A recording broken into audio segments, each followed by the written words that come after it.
Hello my dear friend, कैसे हैं आप लोग दोस्तों। मेरा नाम है जेपी और आप देख रहे हैं हमारा यूट्यूब चैनल ज्ञानकुंज इंस्टीट्यूट। जैसे कि आपको पता है दोस्तों कि यूके पीसीएस के माध्यम से ईओ का एग्ज़ाम हमारा 26 तारीख को होने वाला है और उसी के ऊपर हमने दोस्तों टॉपिक बेस्ड जो यूके पीसीएस ने जो सिलेबस दिया है इसके एग्ज़ाम के लिए, उसके अकॉर्डिंग हम लोग प्रिपरेशन कर रहे हैं और इसके अकॉर्डिंग हम प्रैक्टिस सेट लेके आ रहे हैं दोस्तों। ठीक है, ये प्रैक्टिस सेट नंबर 4 रहने वाला है। इससे पहले दोस्तों हमने 1, 2 और 3 प्रैक्टिस सेट पहले ही अपलोड कर दिए हैं। ठीक ठीक है, जिसमें आपके 50, 85 और 100 नंबर के क्वेश्चन हमने डाले हैं। 100 क्वेश्चन डाले हुए हैं। आप उनको एक बार रिवाइज़ कर सकते हैं। ठीक है, अगर आप अभी तक आपने उनको नहीं देखा हुआ है। ये जो प्रैक्टिस सेट है दोस्तों यूके पीसीएस की सिलेबस के अकॉर्डिंग हिंदी शब्द रचना 1 पर आधारित है, जिसमें हम लोग उपसर्ग, प्रत्यय, संधि और समास के बारे में चर्चा करेंगे। कुछ क्वेश्चन, इंपॉर्टेंट क्वेश्चन देखेंगे और साथ ही साथ अगर मैं इसकी इम्पोर्टेंस की बात करूँ दोस्तों, तो ये आपका कुल 10 नंबर का पूछा जाएगा। इन चारों टॉपिक से 10 नंबर का क्वेश्चन पूछे जाएंगे ना, तो इसमें से आपका 10 क्वेश्चन आने वाले इस चैप्टर से। ठीक है, और इसमें टोटल की मैं बात करूं तो इसमें हम लोग टोटल मिला के दोस्तों 100 क्वेश्चन के ऊपर हम डिस्कस करने वाले हैं। 50 क्वेश्चन हम लोग उपसर्ग प्रत्यय के बारे में डिस्कस करेंगे इसमें, और 50 क्वेश्चन हम दोस्तों समास और संधि के ऊपर डिस्कस करने वाले हैं। ठीक है, चलिए ज़्यादा समय खराब नहीं करते हैं और आगे बढ़ते हैं हमारे पहले प्रश्न की ओर। ठीक है, चलिए। हाँ, एक रिक्वेस्ट है दोस्तों, अगर आपने हमारा चैनल सब्सक्राइब नहीं किया हुआ है तो प्लीज़ उसको सब्सक्राइब कर लीजिए। और मुझे पता है दोस्तों कि अभी आपका आर ओ ईआरओ का एग्ज़ाम भी होने वाला है। ठीक 26 तारीख के बाद दोस्तों हम लोग आर ओ ईआरओ के ऊपर भी प्रैक्टिस सेट लाने वाले हैं, जैसे मैथ, रीजनिंग, कंप्यूटर, ये सब जीएस वगैरह, उसके ऊपर भी प्रैक्टिस सेट लाने वाले हैं टॉपिक बेस्ड, ताकि आपको अच्छी से अच्छी तैयारी मिल सके। ठीक है, चलिए धन्यवाद। चलिए शुरू करते हैं पहला क्वेश्चन। पहला क्वेश्चन कहता है दोस्तों कि खंडहर एवं लुटेरा शब्द में कौन से प्रत्यय हैं। अब अगर दोस्तों हम प्रत्यय की बात करते हैं तो प्रत्यय हमेशा शब्द के अंत में लगता है। ठीक है, ये सब आप जानते हैं। और उपसर्ग हमेशा शब्द की शुरुआत में लगता है। ठीक है, कहाँ लगता है दोस्तों? शुरुआत में लगता है, ये आपको मालूम है। ठीक है, चलिए। तो पहला क्वेश्चन कहता है खंडहर और लुटेरा में कौन सा प्रत्यय है। तो हमने बोला लास्ट में लगता है, तो ऑप्शन नंबर ए है आपका। हर एरा है, ईला तर है, आज या का है, वत या पर है। तो इसका जो आंसर है दोस्तों वो क्या हो जाएगा? हर और एरा। ठीक है, पहले क्वेश्चन का खंडर में हर है और लुटेरा में एरा उपसर्ग, सॉरी प्रत्यय हमको देखने को मिलेगा। ठीक है, चलिए नेक्स्ट क्वेश्चन की तरफ बढ़ते हैं। बोलता है नंबर 2 क्वेश्चन, जो प्रत्यय संज्ञा, सर्वनाम, विशेषण में जुड़कर नया शब्द बनाते हैं वो प्रत्यय हैं। कौन से वाले प्रत्यय होते हैं वो? ठीक है, कृत प्रत्यय होता है, तद्धित प्रत्यय होता है, कृत या तद्धित प्रत्यय होता है, या इनमें से कोई नहीं। तो अगर हम इसकी बात करते हैं मेरे साथियों, तो ऐसे प्रत्यय जो संज्ञा, सर्वनाम या विशेषण में जुड़ जाते हैं, ठीक है, और जो एक नया शब्द का रचना करता है, उसको हम बोलते हैं तद्वित प्रत्यय बोलते हैं दोस्तों। कौन सा प्रत्यय बोलते हैं? तद्वित प्रत्यय कहते हैं। ठीक है, चलिए नंबर नेक्स्ट क्वेश्चन की बात करते हैं। जो प्रत्यय, ये देखो एक प्रकार का एक ये क्या कहते हैं परिभाषा भी है, और इन पॉइंट को आपने याद भी रखना है। ठीक है, बोलता है कि जो प्रत्यय धातुओं के अंत में लगते हैं वो क्या कहलाते हैं, वो कौन से प्रत्यय होते हैं वो? कृत प्रत्यय होते हैं, संबंधवाचक तद्वित प्रत्यय होते हैं, गणनावाचक होते हैं, या फिर साहस्यवाचक तद्वित प्रत्यय होते हैं। अगर हम इसकी बात करते हैं दोस्तों, तो ऐसे प्रत्यय जो धातु के अंत में लगते हैं इनको हम कहते हैं दोस्तों कृत प्रत्यय। क्या कहते हैं इसको? कृत प्रत्यय। ठीक है, चलिए नेक्स्ट क्वेश्चन हम देखें अगर दोस्तों, बोलता है कि हिंदी उपसर्ग युक्त शब्द नहीं है कि। ठीक है, इस अंत वाली पंक्ति को आप जरूर पढ़ना दोस्तों, और हमेशा ध्यान रखना प्रत्येक क्वेश्चन को ध्यान से पढ़ना है। क्या नहीं की बात हो रही है या फिर है की बात हो रही है केवल? तो इन चीज़ों के ऊपर आपने विशेष तौर पे ध्यान रखना है। ठीक है, पता चला यहाँ पे आपने नहीं पढ़ा, नहीं है पढ़ के आगे आपने कुछ गलत आंसर लगा दिया। ठीक है, तो बोलता है क्या? हिंदी उपसर्ग युक्त शब्द नहीं है, मतलब ऐसा कौन सा शब्द है जिसमें हिंदी का उपसर्ग नहीं है। ठीक है, अवान है, 49 है, कपूत है, या उपमा है। तो अगर हम इसकी बात करते हैं दोस्तों, उपमा में हिंदी उपसर्ग नहीं है। ठीक है, चलिए अगला क्वेश्चन देखते हैं हम लोग। नेक्स्ट क्वेश्चन अगर हम देखते हैं दोस्तों, नेक्स्ट क्वेश्चन की अगर चर्चा करें हम लोग, तो ये कहता है कि निम्नलिखित में से कौन सा शब्द हिंदी उपसर्ग युक्त है। मतलब ऐसा शब्द जिसमें हिंदी उपसर्ग का प्रयोग किया गया है। कपूत है, सुशासन है, संगम है, या आमरण है। अगर हम इसकी बात करें मेरे प्यारे भाइयों, तो इसमें आपका कपूत ऐसा शब्द है जिसमें आपका हिंदी उपसर्ग का पूरा प्रयोग किया गया है। ठीक है, चलिए नेक्स्ट क्वेश्चन की ओर बढ़ते हैं मेरे साथियों। नेक्स्ट क्वेश्चन क्या कहता है कि संस्कृत उपसर्ग युक्त शब्द नहीं है। नहीं है, ये ध्यान रखना आप लोगों ने ना। अनुजीवी अपशब्द, लाचार या प्रकर्ष। तो अगर हम इसकी बात करते हैं मेरे साथियों, तो लाचार एक ऐसा शब्द है जिसमें संस्कृत का उपसर्ग प्रयोग नहीं हुआ है, बाकी सभी में हुआ है। ठीक है, तो ऑप्शन नंबर इसका सही करेक्ट हो जाएगा। चलिए नेक्स्ट क्वेश्चन देखिए जरा। नेक्स्ट क्वेश्चन क्या कहता है मेरे प्यारे भाइयों कि निम्नलिखित में से कौन सा शब्द अरबी फारसी उपसर्ग युक्त नहीं है। मतलब बाकी होंगे और ये नहीं है जो हम आंसर करने वाले हैं ना। समवाय, नाकाम, हमसफर या इनमें से कोई नहीं। तो अगर हम इसकी बात करते हैं दोस्तों, तो इसमें समवाय एक ऐसा शब्द है जिसमें अरबी फारसी वाला जो उपसर्ग है उसका प्रयोग नहीं हुआ है। इसका मतलब इसमें हुआ है और इसमें हुआ है, लेकिन इसमें समास में नहीं हुआ है। ठीक है, तो साथ साथ में इनको याद भी रखना है। तो मैं तो ये कहूँगा दोस्तों कि जैसे मैं आंसर कर रहा हूँ उससे पहले आप वीडियो को रोक के आप फिर आंसर दीजिए, फिर आंसर चेक करिए कि आपने सही दिया कि नहीं दिया। हम ये उम्मीद कर रहे हैं कि आपने सब कुछ पढ़ लिया होगा। ठीक है, और ये क्वेश्चन आपके लिए बहुत ही उपयोगी और महत्वपूर्ण होने वाले हैं। ये क्वेश्चन किसी न किसी एग्जाम में पूछे गए प्रश्न है। ठीक है, और बहुत ही फेमस क्वेश्चन है ये सभी लोग जो हम पढ़ रहे हैं। अगला क्वेश्चन देखिए, गाने वाला व लघुत्तर शब्द में कौन सा प्रत्यय है। प्रत्यय हमने बोला अंत में लगता है। वत है, तर है, वाला है या तर है, आन है या इक है, ई है या का है। अगर हम इसकी बात करते हैं दोस्तों, तो गाने वाला में वाला आपका प्रत्यय लग रहा है और लघुत्तर में तर आपका उपसर्ग लग रहा है। वेरी इजी क्वेश्चन था ये। ठीक है, चलिए अगला क्वेश्चन देखते हैं हम लोग। नेक्स्ट क्वेश्चन क्या कहता है। 9 क्वेश्चन बोलता है दोस्तों कि निम्नलिखित शब्दों में उपसर्ग पहचानिए। कौन से शब्द में, अभ्यास में, अभिमुख में या और अभियान में। अव है, अद है, अल है या अभी है। अगर हम इसकी बात करते हैं दोस्तों, तो सही आंसर हो जाएगा आपका अभी उपसर्ग हो जाएगा। अभी देखो, मुख यान अलग हो जाएगा, अभ्यास अलग हो जाएगा ना, तो ये हो जाएगा अभी। अभी उपसर्ग इसका सही जवाब हो जाएगा। नेक्स्ट क्वेश्चन की ओर बढ़ते हैं मेरे प्यारे भाइयों और बहनों। नेक्स्ट क्वेश्चन हमारा कहता है कि अध्यक्ष और अधिष्ठाता में उपसर्ग कौन सा है। उपसर्ग हमेशा पहले लगता है और वो बाद में लगता है। तो इसका भी आपने बता ही दिया होगा कौन सा आंसर हो जाएगा इसका। बिल्कुल सही जवाब ऑप्शन नंबर ए हो जाएगा। ठीक है, चलिए अब चलते 11वें क्वेश्चन की तरफ चलते हैं हम लोग। तो 11वां क्वेश्चन क्या कहता है मेरे साथियों, निम्नलिखित में प्रत्यय युक्त शब्द नहीं है। प्रत्यय युक्त शब्द नहीं है, तो वो कौन सा है, मतलब ऐसा। बोली है, भाषा है, पिपासा है या अंकुर है। तो इसका सही जवाब है दोस्तों अंकुर। इसमें ये प्रत्यय युक्त शब्द नहीं है। ठीक है, ये पूरा एक शब्द है। चलिए अगला देखिए। नेक्स्ट क्वेश्चन अगर हम देखें दोस्तों, बोलता है कि इक उपसर्ग का से बना हुआ शब्द कौन सा है इनमें से। अनंत है, अन्वेषण है या अवैतनिक है या फिर उपेक्षा है।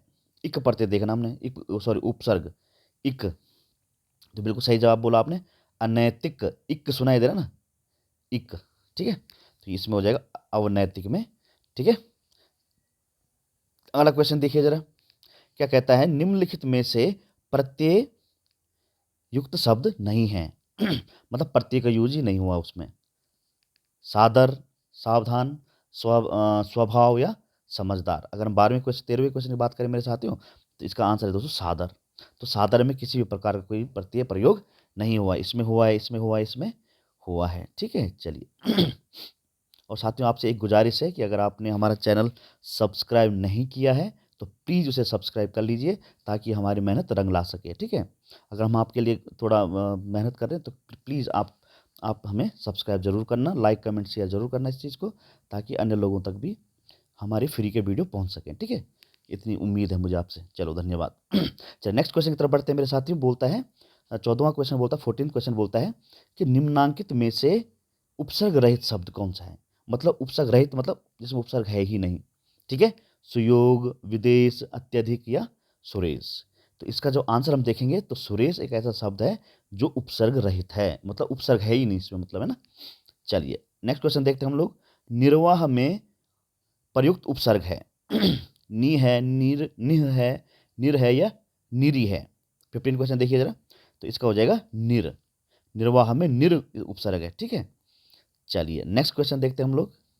नेक्स्ट क्वेश्चन बोलता है मेरे भाइयों बहनों, 16 क्वेश्चन क्या बोलता है कि निम्नलिखित में से उपसर्ग रहित शब्द कौन सा। इसमें भी आपने बताना है। उपसर्ग रहित है, उपसर्ग इसमें प्रयोग हुआ ही नहीं है मतलब।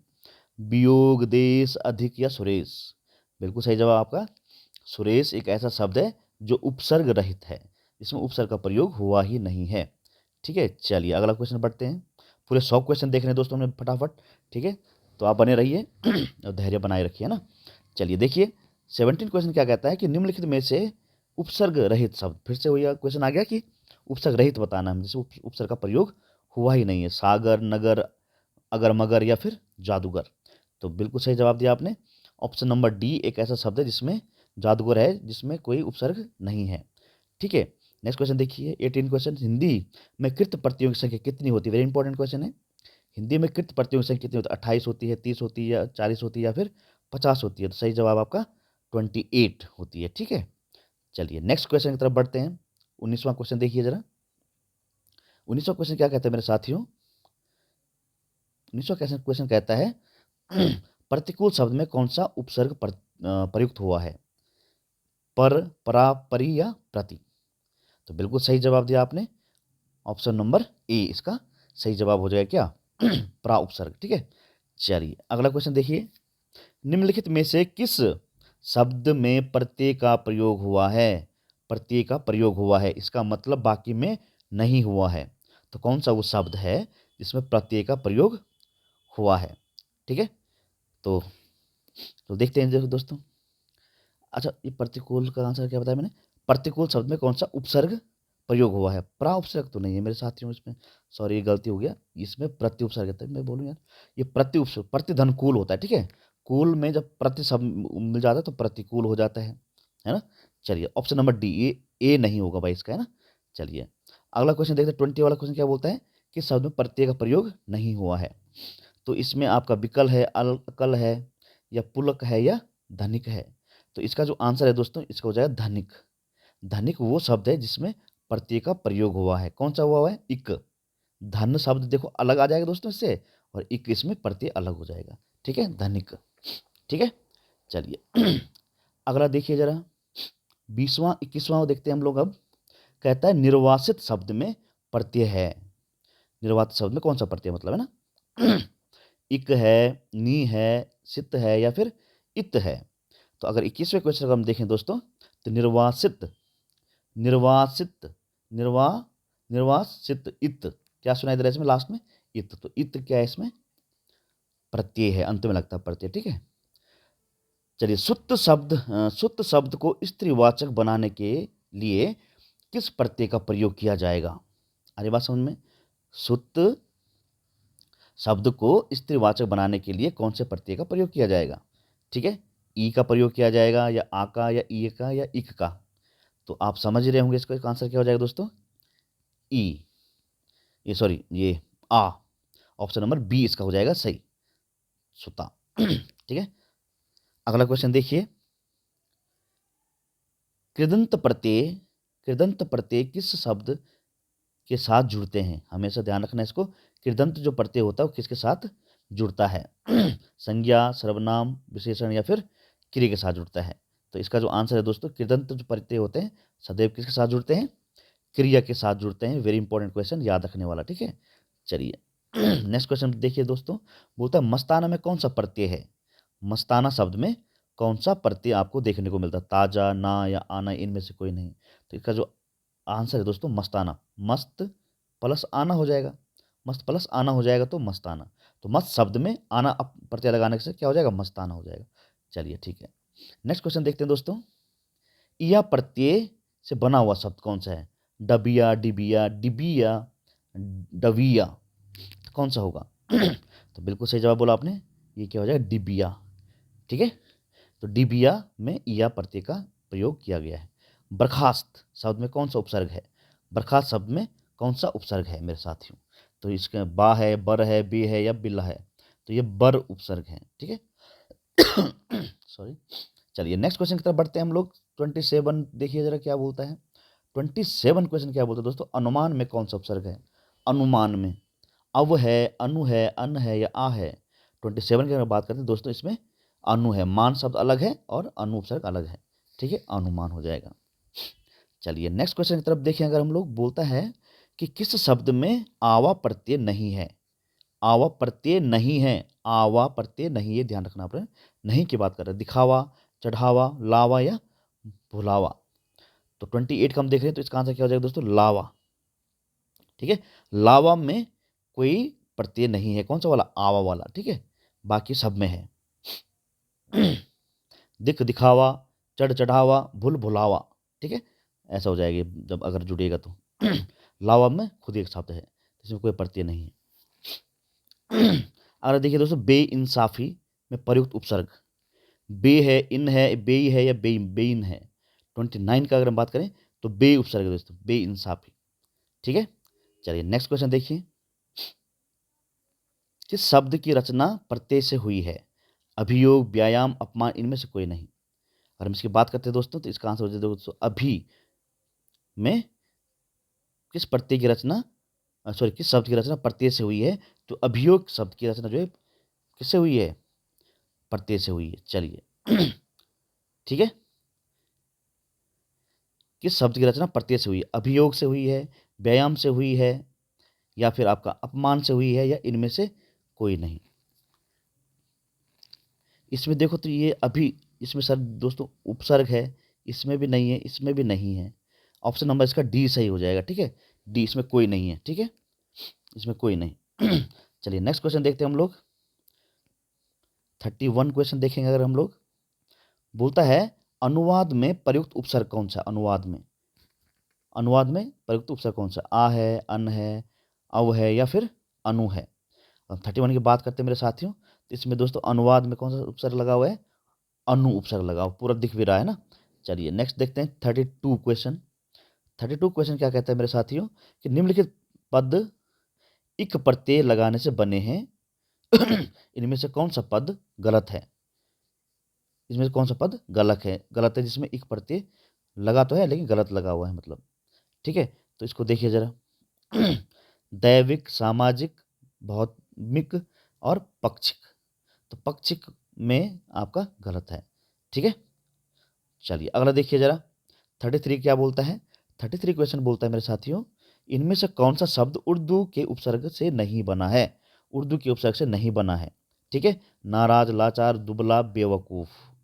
ठीक है, इसकी बात करते हैं हम लोग, तो ऑप्शन नंबर सी जो है ये उर्दू के उपसर्ग से नहीं बना है। बाकी ये लाचार, नाराज और बेवकूफ़ उससे बना हुआ है। ठीक है, उर्दू के उससे। चलिए नेक्स्ट क्वेश्चन देखिए जरा। 34 कहता है मेरे दोस्तों, परिपूर्ण शब्द में कौन सा उपसर्ग है? परिपूर्ण शब्द में कौन सा उपसर्ग है? ठीक है, परि है, पा है, पूर्ण है, या पर है। तो इसका आंसर सबसे हो जाएगा परि प्लस पूर्ण। पूर्ण शब्द में परि मिल जाएगा तो परिपूर्ण हो जाएगा। चलिए नेक्स्ट, इजी क्वेश्चन था। इनमें से कौन सा उपसर्ग अरबी फारसी का है? अरबी फारसी भाषा का उपसर्ग है, मतलब आ है, या फिर क्या कहते हैं अव है, वे है, या, तो ये बे जो है दोस्तों, ये है अरबी फारसी का उपसर्ग। ठीक है, ये बात ध्यान रखना है आप लोगों ने, बे उपसर्ग। और बे उपसर्ग आपको समास में भी काम आता है दोस्तों। ठीक है, चलिए अगला देखिए जरा। इनमें से कौन सा उपसर्ग अरबी या फारसी भाषा का है? फिर से दूसरा आ गया क्वेश्चन। उप है, कु है, या ना है, या फिर पर है। तो ऑप्शन नंबर सी जो है नाम वाला जो शब्द है, ये भी आपका किसका होता है? उपसर्ग अरबी फारसी भाषा का होता है ये। ठीक है, चलिए नेक्स्ट क्वेश्चन देखिए मेरे साथियों। बोलता है लड़ाकू शब्द में कौन सा प्रत्यय है? लड़ाकू शब्द में कौन सा प्रत्यय है? आकू, कु, लड़, या डाकू। बिल्कुल आकू हो जाएगा इसका आंसर, ऑप्शन नंबर ए। चलिए नेक्स्ट क्वेश्चन देखिए। नेक्स्ट क्वेश्चन क्या बोलता है? गाड़ी वाला शब्द में कौन सा प्रत्यय है? गाड़ी वाला शब्द में कौन सा प्रत्यय है? गाड़ी है, वाला है, या फिर ला है, या फिर वाला। गाड़ी, वाला, वाला एकदम पूरा वो क्या है इसका प्रत्यय लगा हुआ है इसमें। स्वाभिमान में कौन सा उपसर्ग है? स्वाभिमान में कौन सा उपसर्ग है? अभी है, स्वा है, मान है, या स्वाभि है। तो इसका हम बात करते हैं दोस्तों, तो इसका हो जाएगा अभी। तो सॉरी, स्वा, स्वा उपसर्ग हो जाएगा इसमें। ठीक है, अभी नहीं, स्वा उपसर्ग हो जाएगा इसमें। चलिए ऑप्शन नंबर बी करेक्ट। चलिए अगला क्वेश्चन देखें जरा अगर हम लोग। ये कहता है मेरे प्यारे भाइयों कि शिष्टता शब्द में कौन सा प्रत्यय है? शिष्टता शब्द में कौन सा प्रत्यय? आ है, सी है, या शिष्ट है, या फिर ता है। बिल्कुल सही जवाब, ता उपसर्ग है शिष्टता में ना, शिष्ट प्लस ता। प्रातः काल में कौन सा उपसर्ग है? प्रातः काल में कौन सा प्रातः है, अहकाल है, प्रात है, या काल है। बिल्कुल सही जवाब बोला आपने, ए ऑप्शन प्रातः हो जाएगा इसमें उपसर्ग। ठीक है, चलिए 42 की तरफ बढ़े अगर हम लोग, बोलते प्राकथन शब्द में कौन सा उपसर्ग है? प्राकथन शब्द में कौन सा, प्रा है, कथन है, प्रा है या फिर प्राक है? तो जो सही जवाब हो जाएगा दोस्तों, प्राक उपसर्ग लगा हुआ है इसमें, ठीक है, प्राक उप, है ना, जब प्राक ऐतिहासिक होता है वैसे ये वाला है ना। चलिए नेक्स्ट क्वेश्चन देखिए जरा। नेक्स्ट क्वेश्चन क्या कहते हैं मेरे साथियों, बुद्धिमान में कौन सा प्रत्यय है? बुद्धि है, ना है, आन है या मान है? 43 का देख रहे हैं हम लोग, है ना, तो इसमें हो जाएगा मान। बुद्धिमान, बुद्धि अलग मान अलग, है ना। चलिए अगला क्वेश्चन देखिए जरा। नेक्स्ट क्वेश्चन क्या बोलते हैं दोस्तों, इनमें से इसमें त्रि प्रत्यय से बना शब्द कौन सा है?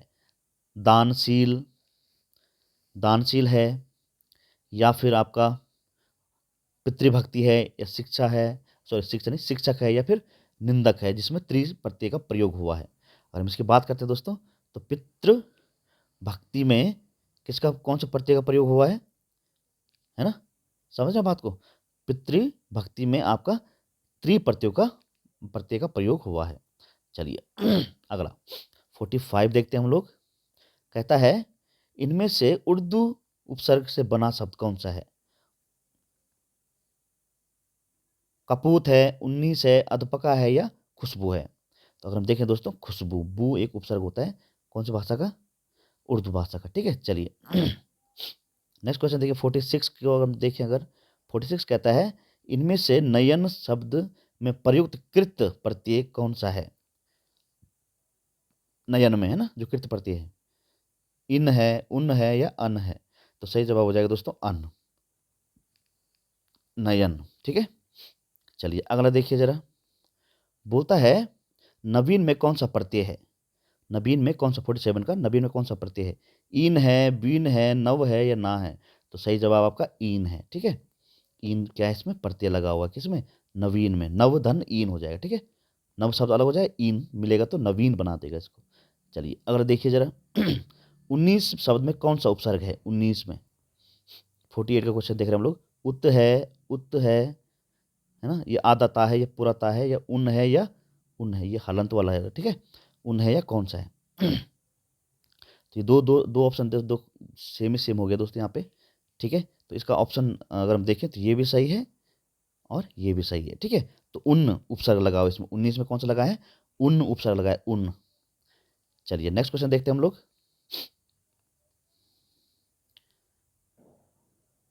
नेक्स्ट क्वेश्चन क्या कहते हैं दोस्तों, अभ्यागत शब्द में कौन सा उपसर्ग है? अभ्यागत शब्द में कौन सा उपसर्ग है? अभी है, अम्भ है, अभ्य है या आ है? तो अगर इसकी बात करते हैं मेरे साथियों, तो इसमें अगर आपका देखें तो अभी उपसर्ग लगाया गया है अभ्यागत में। अभिधन आगत, आगत में अभी उपसर्ग लगाएं तो अभ्यागत हो जाएगा, ठीक है। चलिए लास्ट क्वेश्चन देखते हैं उपसर्ग प्रत्यय पे, वेरी इंपॉर्टेंट क्वेश्चन है दोस्तों 50 क्वेश्चन। बोलता है कि बुरे के अर्थ में प्रयुक्त होने वाला बद उपसर्ग किस भाषा का है? Very important. बुरे के लिए जो प्रयोग होता है, जो बद उपसर्ग, वो किस भाषा का है? कि हिंदी का है, अंग्रेजी का है, संस्कृत का है या उर्दू फारसी? बिल्कुल सही जवाब है, उर्दू फारसी का शब्द है ये। संस्कृत का नहीं है, इसका भी नहीं है, इसका भी नहीं, तो किसका है ये? उर्दू और फारसी भाषा का ये क्या है? शब्द है। कौन? बद उपसर्ग। चलिए अब जाते हैं दोस्त, चलते हैं हम लोग 51 पे। यहाँ से हमारा हो जाएगा दोस्तों, संधि के कुछ क्वेश्चन होंगे और साथ में समास के कुछ क्वेश्चन मिलेंगे यहाँ पे। मतलब 25 आपके समास और 25 आपके संधि के रहने वाले हैं इसके आगे, ठीक है। चलिए देखिए तो 51 क्वेश्चन क्या कहता है। 51 क्वेश्चन बोलता है मेरे साथियों कि हस्तलिखित में कौन सा समास है? कर्मधारा है, या तत्पुरुष है, या बहुब्रीहि है, या फिर द्वंद्व समास है? तो बिल्कुल सही जवाब इसमें कौन सा समास है? तत्पुरुष समास है, ठीक है। हाथ से, हस्तलिखित मतलब हाथ से लिखा हुआ, ठीक है, तो तत्पुरुष समास इसमें। चलिए नेक्स्ट क्वेश्चन देखते हैं हम लोग। अगला क्वेश्चन क्या कहता है मेरे साथियों कि जिस समास में अर्थ की दृष्टि से उत्तर पद प्रधान तब पूर्व पद गौण होता है, उसे क्या कहते हैं? वेरी बड़ी परिभाषा आ रखी है समास की। जिस समास में अर्थ की दृष्टि से उत्तर पद क्या होता है? उत्तर पद बाद वाला पद, दूसरा पद जिसको हम बोलते हैं प्रधान होता है, लेकिन प्रथम पद क्या होता है? गौण होता है, पूर्व पद गौण होता है, उसे क्या कहते हैं? मतलब कौन सा समास कहते हैं? द्विगु, या फिर कर्मधारय, या फिर अव्ययी भाव, या फिर तत्पुरुष? तो बिल्कुल सही जवाब आपका, उसे क्या कहते हैं हम लोग? तत्पुरुष समास कहते हैं, ठीक है। चलिए, हम आशा ये कर रहे हैं दोस्तों आपने सब कुछ पढ़ा हुआ है, बस आपका यहाँ पे रिवीजन चल रहा है, मतलब प्रैक्टिस चल रही है, प्रैक्टिस सेट, है ना? चलिए नेक्स्ट क्वेश्चन देखिए 53 का बात करते हैं अगर हम लोग, बोलता है कि जिस समास में दूसरा पद प्रधान रहता है, उसे क्या कहते हैं? अभी आया था ना, तो क्या क्या कहते हैं उसको? बिल्कुल सही जवाब, तत्पुरुष समास कहते हैं उसको, ठीक है?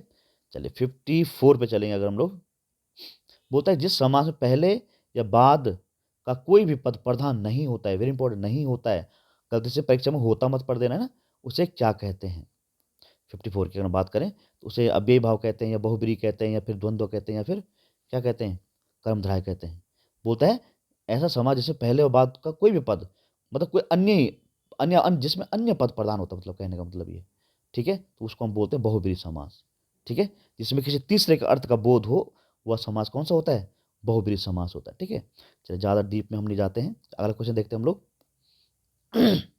अगला क्वेश्चन क्या कहता है मेरे साथियों कि जिस समास में दोनों ही पद प्रधान हो, दोनों पद बिल्कुल प्रधान हो, उसको क्या कहते हैं? वेरी इंपॉर्टेंट, द्विगु समास, द्वंद्व समास, तत्पुरुष समास या कर्मधारय, बिल्कुल दोनों पद, दोनों पद ए और बी दोनों पद प्रधान है। ये भी बोल रहा मैं बड़ा हूँ, ये बोल रहा मैं बड़ा हूँ, इनमें क्या हो रहा है? द्वंद्व हो रहा है, युद्ध हो रहा है, तो द्वंद्व समास दोनों, तो ये क्या हो जाएगा यहाँ पे? द्वंद्व समास इसका एग्जाम्पल है, परिभाषा मतलब, है ना? चलिए याद रखना इन चीज़ों को। 56 की हम बात करते हैं, ये बोलता है कि जिसमें पहला पद विशेषण हो और दूसरा पद विशेष्य हो, वह कौन सा समास होता है? ठीक है, वह कौन सा समास होता है? द्विगु समास, कर्मधारय समास, द्वंद्व समास या फिर तत्पुरुष समास। 56 का हम देखें अगर, तो कर्मधारय समास क्या होता है? जिसमें एक पद विशेषण होता है, दूसरा पद क्या होता है?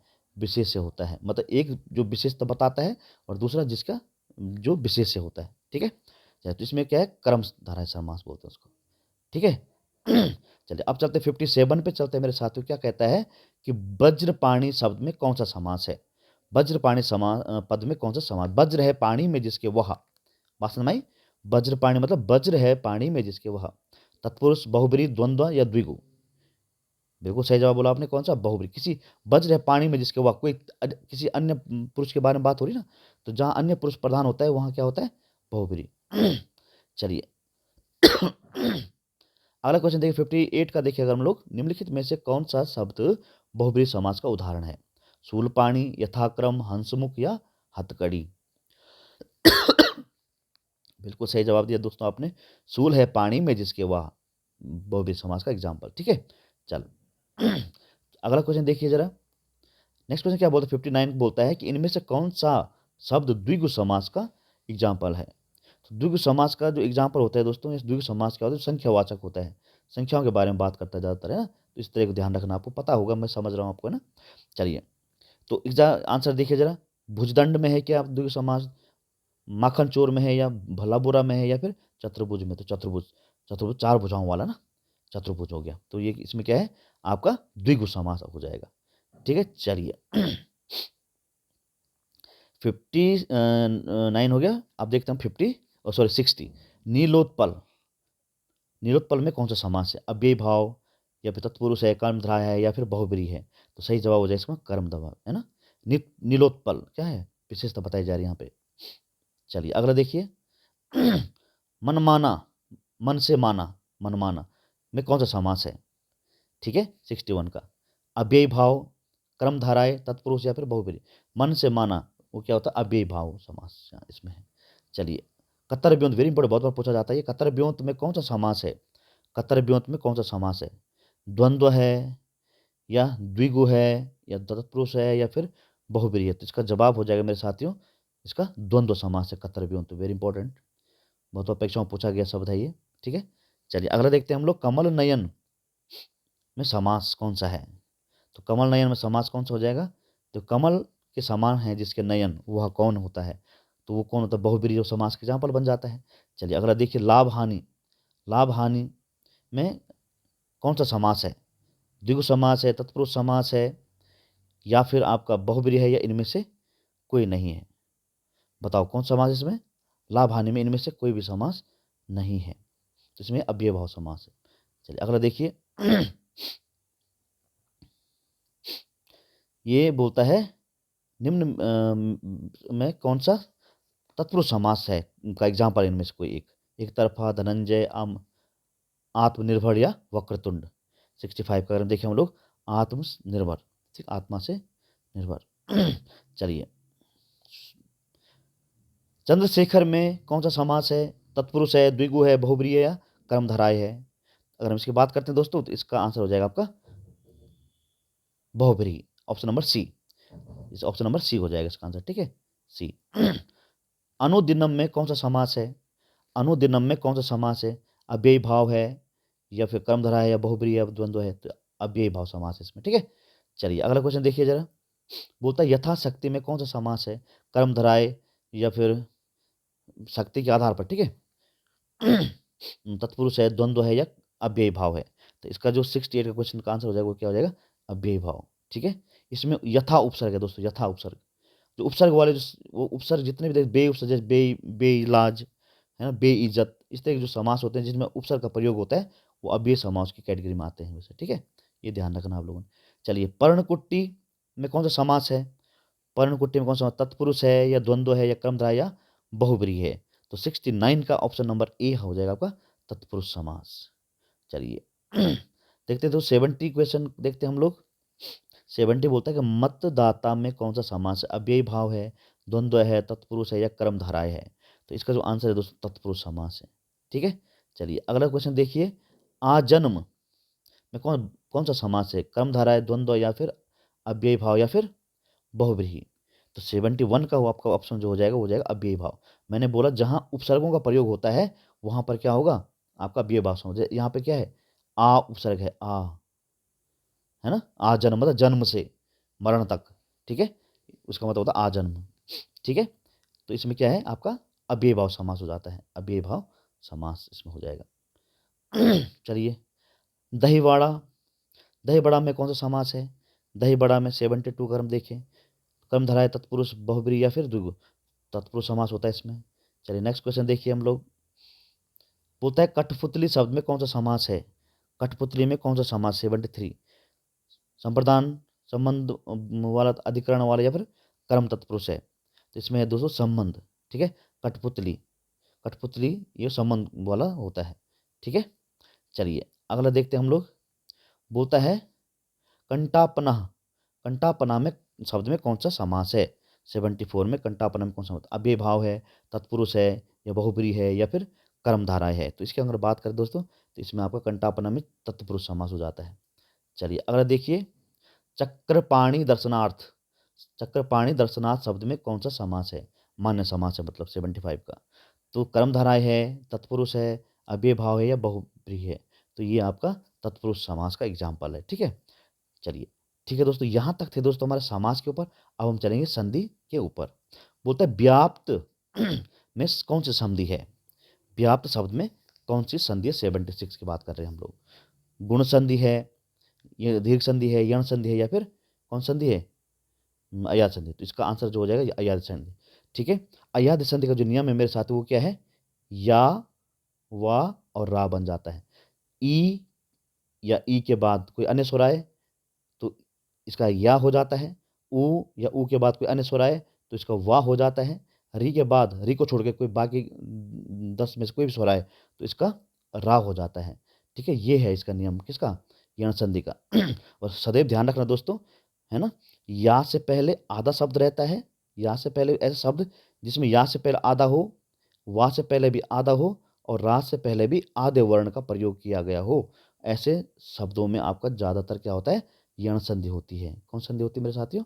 यण संधि। चलो ठीक है, ज़्यादा डीप नहीं जाते हम लोग। चलिए अब बोलते हैं अन्याय में कौन सा संधि विच्छेद कीजिए कि अन्याय का। 77 की बात करें, अन्याय संधि विच्छेद क्या हो? अन्न धन आधन्याय हो जाएगा, अन्य धन अन्य हो जाएगा, ये फिर अन्न प्लस न्याय हो जाएगा या फिर अन्य आन्य हो जाएगा, अन्य आन्य हो जाएगा। तो इसका सही दोस्तों अन्य अन्य हो जाएगा, अन्य प्लस अन्य अन्याय, ठीक है। चलिए अगला क्वेश्चन देखते हैं हम लोग, बोलता है व्यंजन संधि का उदाहरण नहीं है। व्यंजन संधि हम जानते होंगे दोस्तों, ऐसी संधि जिसकी एक साइड, ठीक है, प्रथम शब्द के अंतिम पद में या फिर द्वितीय शब्द के प्रथम पद में, मतलब लेफ्ट साइड और लास्ट राइट साइड दोनों में से किसी एक तरफ आपका क्या होना चाहिए? व्यंजन होना चाहिए, तभी वो व्यंजन संधि कहलाती है, ठीक है। चलिए अगला देखते हैं, इसको देखते हैं उदाहरण क्या बोलता है। उदाहरण नहीं है किसमें? व्यंजन संधि का उदाहरण इसमें नहीं है। कौन सा नहीं है कि उत्धनचारण उच्चारण, समधन टीकते,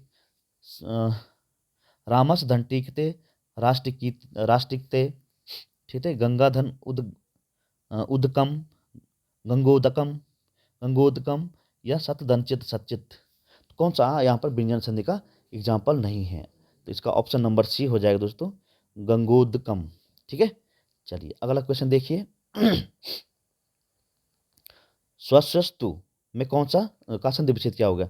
स्वस्थ धन अस्तु, स्वधन अशस्तु, स्वस्थधन अस्तु, स्वधन सत्यस्तु। तो कौन सा इसका आंसर हो जाएगा 79 का? तो इसका आंसर हो जाएगा दोस्तों ए, स्वस्थ धन अस्तु स्वशस्तु। ठीक है, ये सब तो पढ़ने में भी नहीं आ रहा ढंग से, है ना? तो ये हो जाएगा दोस्तों आज इसका आंसर कौन सा? A option. ठीक है। चलिए अगला क्वेश्चन देखिए जरा। बोलता है उच्चिष्ट का संधि विच्छेद क्या होगा? उत्तधन शिष्ट, उत्तधन शिष्ट, ठीक है, उत्तधन शिष्ट या फिर उजन चिष्ट।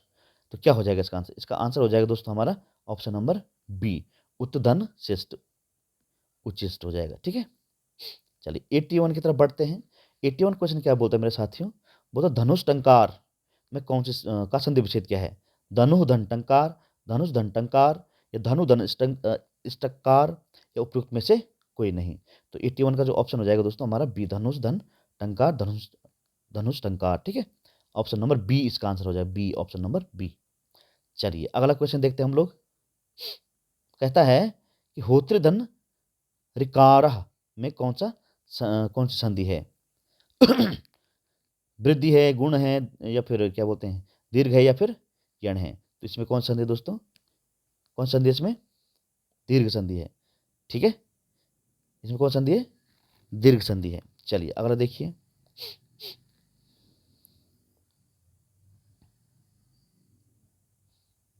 अगला क्वेश्चन क्या बोलता है मेरे दोस्तों कि यदि ए ओ के बाद कोई भिन्न स्वर आता है तो इनके स्थान पर क्रमशः आई आय औ आओ हो जाता है, वो कौन संधि में होता है? कैसा? दीर्घ संधि में होता है, वृद्धि में होता है, गुण संधि में होता है या अयाद संधि में होता है?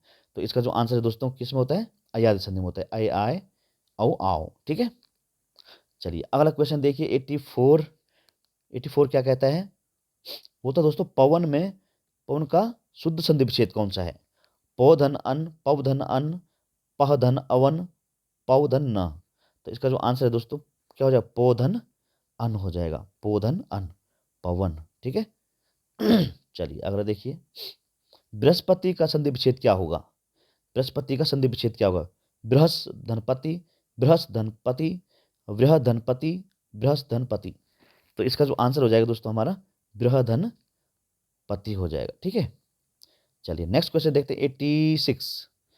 86 की अगर बात करते हैं तो बोलता है पित्राकृति, पित्राकृति का शुद्ध संधि विच्छेद क्या है? पितृधन आकृति, पतधन आकृति, पितृधन आकृति या पितृ आकृति। तो इसका जो आंसर हो जाएगा मेरे साथियों क्या हो जाएगा? पितृधन आकृति। इसका सही जवाब हो जाएगा पित्राकृति कृति। अगला देखिए 87।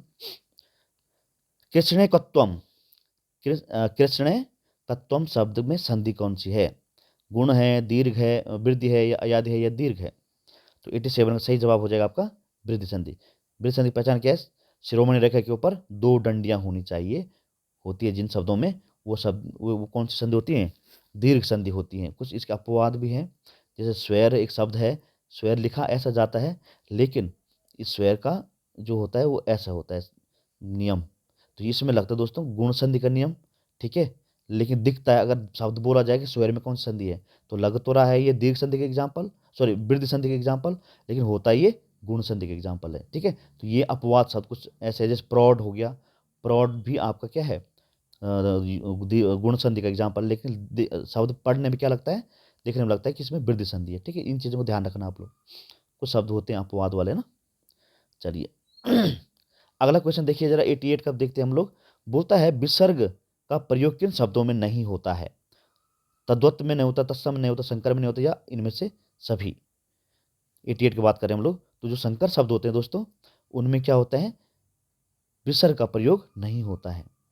ठीक है, चलिए अगला देखिए। महोत्सव में कौन सी संधि है? दीर्घ है, गुण है, यण है या वृद्धि है। तो इसका आंसर हो जाएगा आपका गुण संधि। गुण संधि क्या होती है? शिरोमणि रेखा के ऊपर एक डंडी वाले शब्द। ठीक है, इसका महाधन उत्सव हो जाएगा, इसका जो वो हो जाएगा विच्छेद महाधन उत्सव। ठीक है, चलिए अगला देखते हैं हम लोग। ग्रह गच्छति, ग्रह गच्छति शब्द में का संधि विच्छेद क्या होगा? ग्रहम धन गच्छति, ग्रह धन गच्छति, ग्रह धन गच्छति, ग्रह धन आगच्छति। तो इसका 90 का जो आंसर हो जाएगा दोस्तों, ग्रह धन गच्छति, इसका संधि विच्छेद हो जाएगा। Option number B is correct. ठीक है, चलिए अगला देखिए 91 की अगर हम बात करते हैं दोस्तों, तो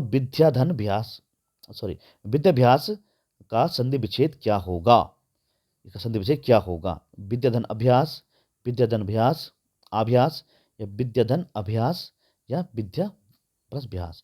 तो इसका विद्या प्लस अभ्यास हो जाएगा। ठीक है, चलिए अगला देखिए 92 की बात करें अगर हम दोस्तों, कह धन अपी का संधि होगी कपि, कपि, करपी या कुअपी। 92 की बात कर रहे हैं हम लोग, तो इसका हो जाएगा दोस्तों को अपी।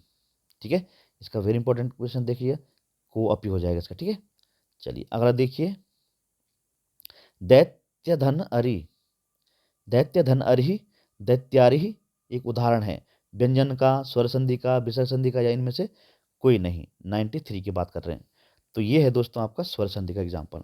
ठीक है, देखिए यहाँ पे या से देखो आधा या हो जाएगा और यहाँ से आ बाहर निकल जाएगा, प्लस यहाँ आ है, तो यह क्या है? आ है, तो आ मिलके क्या बना देंगे? बड़ा आ बना जाएंगे, तो दैत्यारि हो जाएगा ये। ठीक है, तो बड़ा आ। ठीक है तो बड़ा आ बन रहा है, तो बड़ा आ, बड़ी ई और बड़ा ऊ, ये क्या स्वर संधि के एग्जाम्पल होते हैं। लेकिन इस संधि कौन सी है? दीर्घ संधि। तो दीर्घ संधि स्वर संधि में आती है, इसलिए इसका आंसर ऑप्शन नंबर बी हो जाएगा। ठीक है, चलिए प्रतिधन आरोपण का संधि क्या हो जाएगा? प्रतिधन आरोपण का संधि क्या होगा? प्रति आरोपण हो जाएगा, प्रतिरोपण हो जाएगा, प्रत्यारोपण हो जाएगा या फिर प्रत्यारोपण हो जाएगा। तो प्रत्यारोपण हो जाएगा इसका। ठीक है, प्रतिधन, हाँ चलिए अगला देखिए प्रत्यारोपण उसका आंसर हो जाएगा। अगला देखिए दुष्प्रकृति का संधि विच्छेद है। दुष्धन प्रकृति, दुधन प्रकृति, दुष्य धन प्रकृति या दुष्प्र धन कृति। तो 95 का आंसर हो जाएगा दोस्तों आपका दुहधन प्रकृति, ये आपका विसर्ग संधि का एग्जाम्पल है। ठीक है, चलिए अगला क्वेश्चन देखिए 96 का हम देखें अगर, तो पितु धन ऋक्षा, ऋक्षा शब्द में कौन सी संधि है? तो स्वर संधि है, व्यंजन संधि है, विसर्ग संधि है या गुण संधि है? तो इसका आंसर हो जाएगा मेरे साथियों आपका विसर्ग संधि, पितु धन ऋक्षा। ठीक है, अगला देखिए 96 हो गया। 97 देखिए यद्यपि, यद्यपि शब्द में का संधि विच्छेद क्या है? यदि धन अपि, यद्य धन पी, यद्य धन अपि या या धन अपि। तो इसका जो संधि हो जाएगा मेरे साथियों, ये हो जाएगा आपका यदि धन अपि, यदि धन अपि, यद्यपि। ठीक है, चलिए अगला क्वेश्चन देखिए सदैव में कौन सी संधि है? सदैव में कौन सी संधि है? तो बिल्कुल देखो जरा, यण संधि है, वृद्धि संधि है या व्यंजन संधि या फिर गुण संधि है? तो दोस्तों ये व्यंजन संधि का एग्जाम्पल है। ठीक है, हर शिरोमणि रेखा के ऊपर जो डबल डंडी होती है वो नहीं होता, लेकिन ज़्यादातर होते हैं। तो इसको नियम के अनुसार अगर आप खोलेंगे तोड़ेंगे तो आपको पता चल जाएगा यहाँ पे क्या है, व्यंजन संधि है यहाँ पे। ठीक है अब व्यंजन संधि किस लिए है इसमें? दैव खोले सदा, सदैव खोलेंगे हम लोग और बगल में क्या हो जाएगा? वाह हो जाएगा। अब यहाँ से देखो ए स्वर आ रहा है, यहाँ पे इधर से क्या वाह व्यंजन आ रहा है, तो ये जब मिल जाते हैं तो सद धन ए हो जाता है। ठीक है, तो वो सब डीप में नहीं जाते हम लोग, तो इसमें दोस्तों आपका व्यंजन संधि हो जाएगा। ठीक है, क्या हो जाएगा? व्यंजन संधि चलिए अगला देखते हैं 99 देखते हैं दोस्तों हम लोग। 99 क्वेश्चन क्या बोलता है? क्या बोलता है? तल्लीन का संधि विच्छेद क्या है? तल्लीन का तव धनलीन, तल धनलीन, ततः धनलीन या तत् धनलीन। तो तत् धनलीन तल्लीन हो जाता है।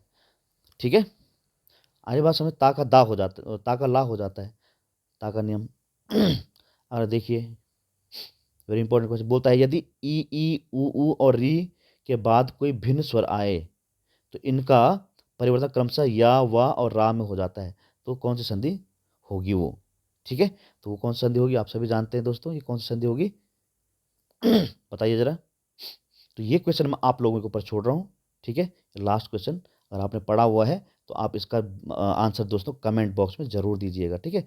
100 क्वेश्चन का जो आंसर है दोस्तों, वो आपने देना है कमेंट बॉक्स में, ठीक है। अगर आप सीरियसली ले रहे हैं इन चीज़ों को, तो आप इसका कमेंट बॉक्स में आंसर दे दीजिए कि question number 100 answer is A, B, C, जो भी आपको देना है, ठीक है। तो ये था दोस्तों 100 नंबर की सीरीज़ हमारी। इसके बाद फिर से हम और क्वेश्चन लेके आएँगे और प्रैक्टिस लेके आएँगे, जब तक कि आपका 24 तारीख तक हम प्रैक्टिस सेट लेके आएँगे दोस्तों आपके लिए, ठीक है। तो चलिए, धन्यवाद। अगर आपने सब्सक्राइब नहीं किया हो तो कृपया इसको सब्सक्राइब कर लीजिए। धन्यवाद। Thank you.